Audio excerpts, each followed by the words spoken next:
Welcome to Just Men, a life-changing program that resonates hope as well as encouragement. The program that gives you information and inspiration for the glory of God. I am your host, Jeff Tate, and thank you for joining Just Men. On today's program, we have a very special guest. This is his first time being on Just Men. Please welcome James Johnson, a.k.a. Big James. Hey, man, what's up, man? Man, it's a pleasure for you to be on Just Men. It's good to be a man. Yeah, amen. Well, we got a lot to talk about, and I know that there's areas of your life, man, that 30 minutes is not going to capture everything, but we know we can highlight some of those areas. But before we dive deep into your life and transformation and coming into yourself, share a little bit about who is Big James. I'm originally from Newark, New Jersey. It is what it is in Jersey, you know what I'm saying? And, like I said, I ain't never seen my dad, but let me get this point across. I've never seen him, but as a man now, I understand that sometimes things just happen. So I ain't got nothing but love for him. But, I've never seen my dad, and I came up hard, man. My mom,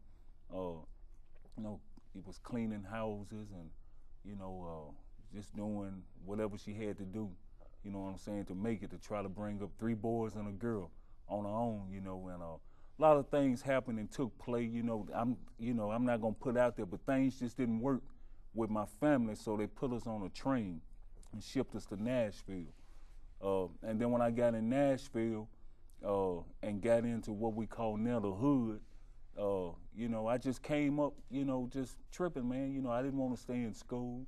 I was always fighting the teachers, beating up the principals, chasing people down the halls. I was a bully, man. And I didn't have that father to bring me up, and so, but let me flip it too. I also used to get beat up all the time. People used to beat me up and take my lunch money and all that stuff like that. And it wasn't that I couldn't fight. I just didn't want to because I was fearful that I might hurt somebody, which turned out to be the truth because, I found out that once I started putting them hands on me, I wasn't going to stop.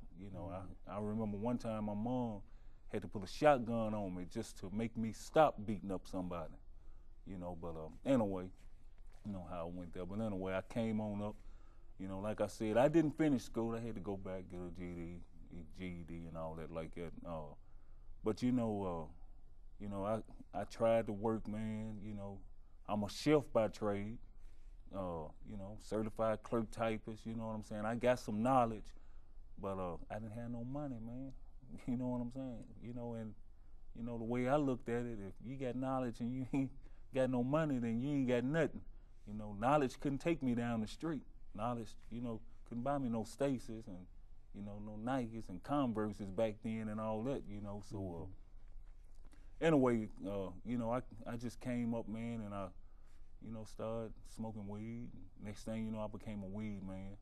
I was getting about £1 back in the days, and I started supplying weed. Then I got turned on to cocaine, started selling that powder, started making all that money. I done flew across seas. You know what I'm saying? I done been places I can't even name. You know what I'm saying? It ain't nothing to brag on. I'm just telling you, what it is. I done had all the cars, all the whips, and I done it, man. You know what I'm saying? But it makes me think about a scripture too, though. What profit a man to gain the whole world and lose his soul? But I didn't have that mindset now, so. But I always got to throw something like that in there, even when I talk, because it keeps me focused. Because you can go so far back deep that you can relapse in your mind. I mean, I can only speak for me. You know what I'm saying? Yeah. But and that's good. I'm glad you bring that to surface because our focus here, one, is to talk about the deliverance. Yeah. But people need to know how deep you were in it to overcome it. I think it's powerful when you said that you didn't know why you had brought up your mom had to put a shotgun on you just to control you, and even that, it seems like it just shows you how deep sometimes we can be in the flesh and we become so unconscious that we don't even know how deep we're in. So it's powerful that you've laid this foundation in terms of the turmoil that you develop. And I know that the glimpse of light was coming, but before we get to that glimpse of light and that transformation, that road to Damascus that many of us go through, what was it that happened in your life that started you on the pathway that for change. On the that pathway of destruction, and then also what was it that also kind of became that road to Damascus experience, where it's like knock you off your horse and say, hey, I'm gonna put you on the street called straight. Talk about it. Okay, well, I'm gonna tell you what led me on that road of destruction. Women. Hey man, I wanted them, you know what I'm saying, but I couldn't get them because I didn't have, you know, what I needed to have to turn a woman on, you know what I'm saying? I mean, I ain't saying I'm all this and that, but if you look this way but you ain't got nothing, they still ain't trying to holler at you. You know what I'm saying? So, you know, I got tired. I think what got me was I went in a store one day and I was dirty, and I tried to holler at this girl, and she was like, you know, you need to get away from me and all that like that. And I'm like, man, you tripping. You know, so I cleaned up and went back in that same store and tried to holler at her, and I got a whole different, you know, response. And I was like, okay, so now I gotta do what I gotta do in order to get what I gotta get. So, you know, I'm just gonna say I got a brother, you know, who got out there. He's, you know, just bam, you know, he was doing what he do. He turned me on, you know what I'm saying? Put me in the game, you know, and you know, me and him conversated it straight. You know, he put me in the game, you know, showed me how to make that money. You know, I used to sit around 80,000, you know, like it ain't nothing. You know what I'm saying? But anyway, you know, yeah. But yeah, man, anyway, and so then, you know, when you get the money and you get the women, then you also get drama. Cause, you know, I also had some cats that was kind of jealous, you know, about what I was doing. You know, they always so now they trying to jack you for what you got. You know what I'm saying? I done went through some stuff like that too. You know, I sit in a dope house that I had, and you can't see me, but I can see you, and I can hear everything on the street that's going on. And by the time you step in my yard, the light came on, and I would pull a curtain back, and all I would do was stick my hand out. You gonna tell me what you want before you get there, because everybody already know I can hear you. So you never seen me, even though you knew I was in there. So when you stuck your hand in, I served you. Well, you know, one day I slipped, you know, sitting around, you know, snorting powder, you know, drinking beer, getting high, tripping with some women and all that, and next thing I know, believe it or not, a machine gun come through the window. You know, they was trying to jack me and my brother-in-law and everybody else in the house. And I think that's what made me snap right there. That's when I said, I'm not taking nothing from nobody. You know, after that right there, man, I started kicking in doors. You know, where he at? You know, I'm gonna give you this. Just tell me where he at. You know, I got him. You know, so people, you know, one thing I found out, man, is money talk. You know, and you know, they told me what I needed to know. You know, I went at him. You know, we went through what we went through. You know, and you know, sometimes you do things you don't want to do. You know, but when you ain't, you know, walking right, then you ain't thinking right. You know what I'm saying? And I'm gang affiliated, used to be anyway. You know, I got clicked in. I ain't gonna call out what it is. I'm just gonna tell you, you know, if you wasn't what we were, then you were messed up. You know what I'm saying? And if you came to my hood talking any way that it's going down. You know, I don't care if I got to put that pistol on you. You know, I don't care if I got to hit you in the head with that bat. You know what I'm saying? You know, that sawed off. You know, whatever I got to do to let you understand that when you hit this right here, you got to respect everybody up in here. And so anyway, you know, I'm just talking, man. Right, and you're talking about too that because someone who's listening to us, you're bringing it to almost the climax of that you're that deep. You're obviously you're so consumed with this ideal of power, this ideal of influence. It had to take something more powerful than what you were going through to bring about this transformation. Talk about that transformation, what it was, and then how has it been sort of the beacon of light even now for you, because you're singing a whole different song now. Yeah. I mean, you're flexing a different muscle now. Yeah. You know, I mean, the thing that turns you on now is totally different than what was turning you on before. Yeah. So let's talk about that process of transformation now, what I call the road to Damascus. from that standpoint? Talk a little bit about it. Okay, well, first, let me throw this out there. For 20 years, I've never spent one full year on the street in 20 years. I hit the street 2 weeks, a month later, I'm locked up. You hear me? For 20 years. Never spent a year on the street. And in reality, I don't think I wanted to, because you can't stop me from doing what I want to do. I'm gonna get my money. I'm gonna be me. You know. I'm just throwing it out there, and you'll understand why in a minute. And I can say it now because I done paid the price for it. Robbing liquor stores and and doing all that madness. And when I got caught, it was just kind of strange. I wasn't thinking about God now, but this is how it went down. When I get caught, the people that was with me, they got 8 years. But when they looked at me, they gave me 19. And I'm like, how y'all gonna give them 8 years and give me 19? And my lawyer turned around and said, everybody's circumstances and situation is different. And she was right. My record got me jammed up. So right then, when that judge took that matter, this is what he said. He said, look, man, I'm finna send you to the penitentiary. He said, when you get out, if you violate, if you come back, if you do anything, I'm gonna do everything I can to hide you, because you've been a menace. And so when he slapped that mallet down, I knew right then I needed to change my life, man. So when I got in the penitentiary, this dude named Robert, I can't think of his last name, but this guy named Robert just walked up to me. I've been seeing these prison movies, so I'm tripping already. He like, hey, man, God told me to buy you a pair of shoes. Man, God ain't told you to buy me no shoes. He was like, man, God want me to buy you some shoes. He said, just give me your information. I'm thinking about some gay stuff. Mm-hmm. I'm just keeping it real with you. Right. I done seen where they put the cake on the bed and all that. So I fired on him off the top, because I'm thinking in my mind, I got to let them know I ain't going like that. But anyway, he was a persistent dude. He just kept coming at me. So I just gave him the info, and he bought me a pair of boots, man. And I was like, wow, man, that was deep. And then he started explaining to me about God. And I'm like, man, I done heard about God. I done went to church. My mom drugged me to church and all that. But, for some reason, God put it on his heart, man, and he would not give up.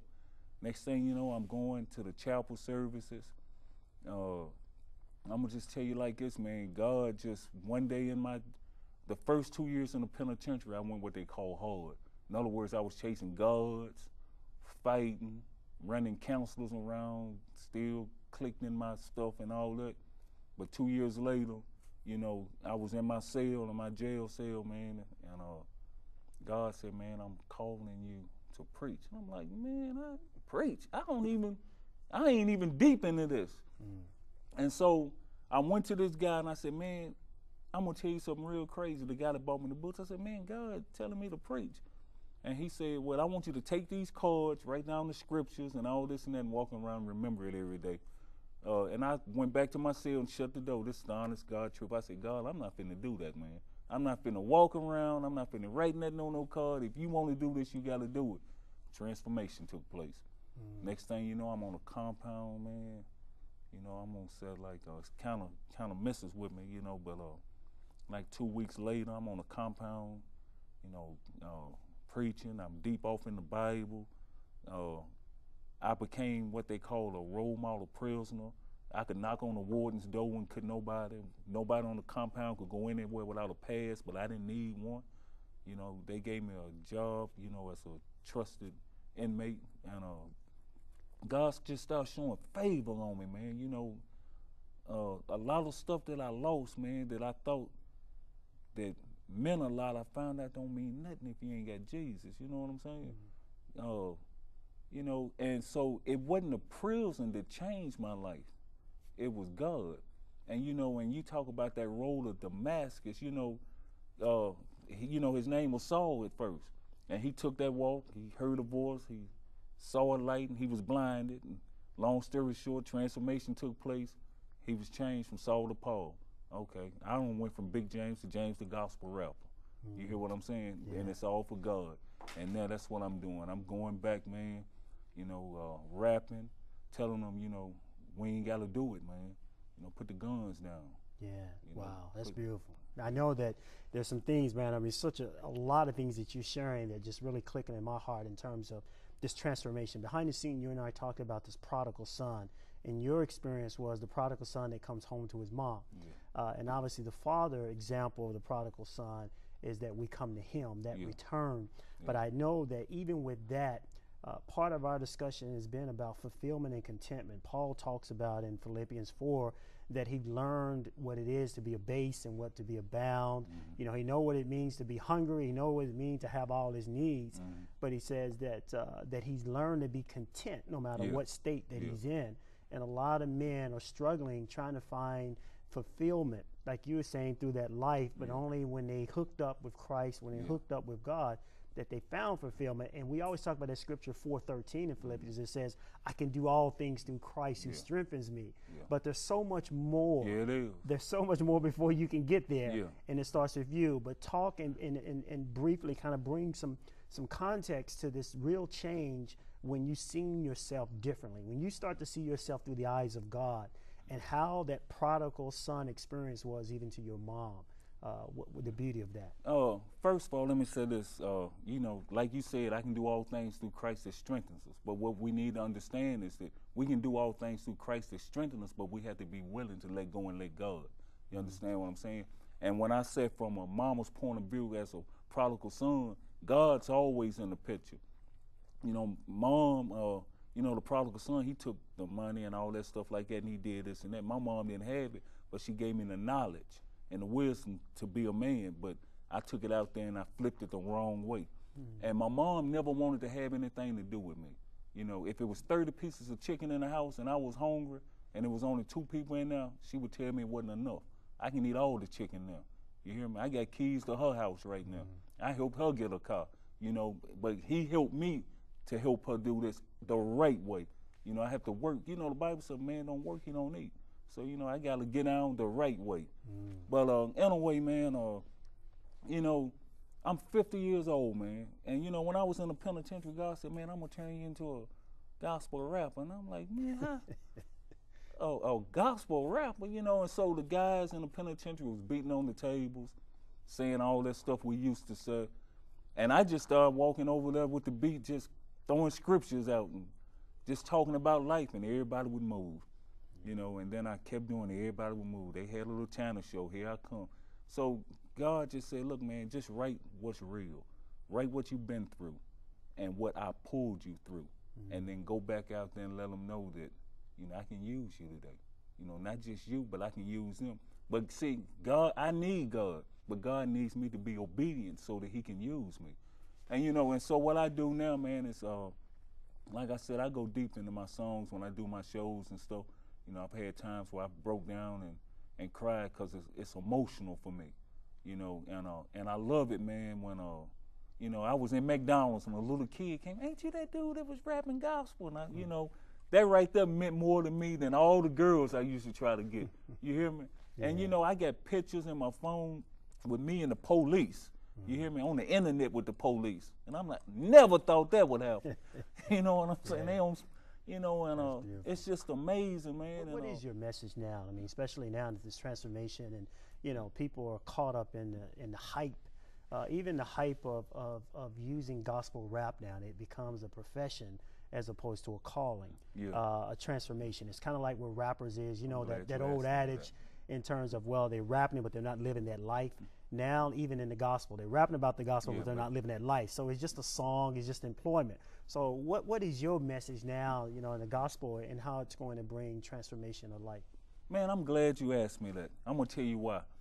When I started doing this gospel rap, everybody was like, the CDs, this and that, and, you know, going to sell the CD. Now, don't get it twisted. Now, you know, I sell a CD, you know.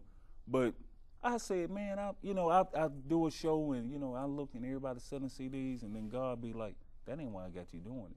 So I started yelling, anybody want a CD? I started giving them away.